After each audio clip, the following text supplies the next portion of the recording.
போலீஸ்காரனை கட்டிக்கிட்டா லத்திய வச்சு அடிப்பா.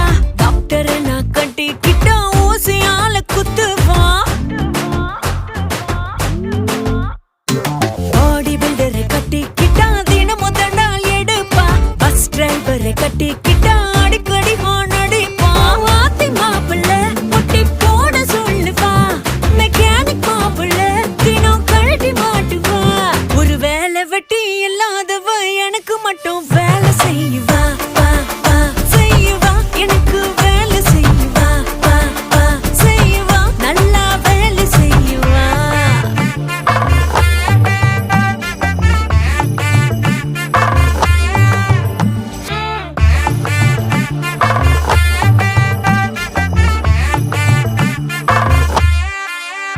ஹே புரோட்டா மாஸ்டரை கட்டி